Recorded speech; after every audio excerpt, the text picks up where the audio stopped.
प्रधानमंत्री नरेंद्र मोदी ने दारंग असम में medical college, GNM school, BSc nursing college का शिलान्यास किया और 2.9 किलोमीटर लंबा नरेंगी करुआड ब्रिज भी उद्घाटित किया। उन्होंने कहा कि असम आज तेजी से विकास कर रहा है और क्षेत्र की समग्र प्रगति के लिए सड़क, रेल, हवाई और डिजिटल कनेक्टिविटी को मजबूत किया जा रहा है।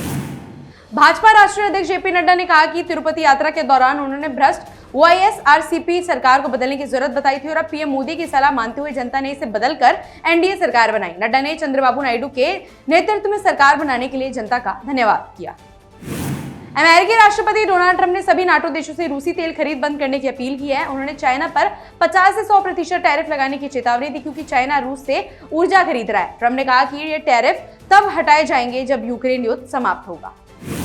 वाणिज्य और उद्योग मंत्रालय ने व्हाइट गुड्स जैसे एसी और एलईडी लाइट्स के लिए प्रोडक्शन लिंक्ड इंसेंटिव पीएलआई योजना की आवेदन विंडो फिर से खोल दी है। ये विंडो 15 सितंबर से 14 अक्टूबर तक खुली रहेगी। इच्छुक कंपनियां इस अवधि में योजना का लाभ लेने के लिए आवेदन कर सकती हैं। लोकसभा अध्यक्ष ओम बिरला ने तिरुपति आंध्र प्रदेश में महिला सशक्तिकरण पर संसदीय और विधायी समिति की 2 दिवसीय राष्ट्रीय सम्मेलन का उद्घाटन किया। उन्होंने इस अवसर पर एक प्रदर्शनी का उद्घाटन किया और एक स्मारिका भी जारी की। यह सम्मेलन महिलाओं की भूमिका को मजबूत करने की दिशा में एक अहम कदम है। काठमांडू में अंतरिम प्रधानमंत्री बनी सुशीला कार्की ने कहा कि उनकी सरकार सत्ता का आनंद लेने नहीं, जिम्मेदारी निभाने आई है। उन्होंने वादा किया कि बर्बरता की घटनाओं की जांच होगी और 6 महीने के भीतर नई संसद को सत्ता सौंप दी जाएगी। उन्होंने जनता से सहयोग की अपील करते हुए कहा कि बिना साथ के बदलाव संभव नहीं।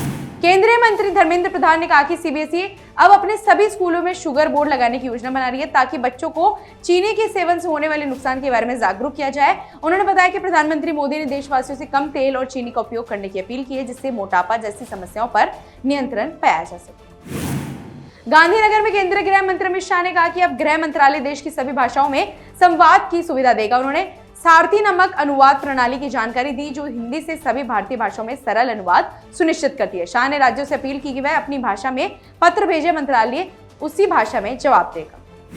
केंद्रीय सूचना और प्रसारण राज्य मंत्री डॉक्टर एल मुरुगन 2 दिवसीय दौरे पर पंजाब पहुंचे हैं। उन्होंने कहा कि ये समय राज्य के बाढ़ पीड़ितों के साथ खड़े होने का है और केंद्र सरकार हर जरूरी मदद देने के लिए प्रतिबद्ध है। सरकार का लक्ष्य है कि प्रभावित लोगों को जल्द से जल्द राहत और पुनर्वास मिले।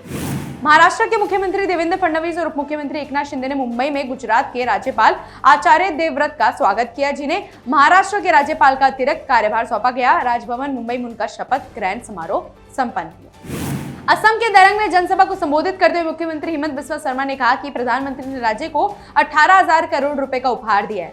उन्होंने दावा किया कि कांग्रेस अपने शासनकाल में ऐसा योगदान कभी नहीं दे सकी। ये राशि राज्य के विकास में अहम भूमिका निभाएगी।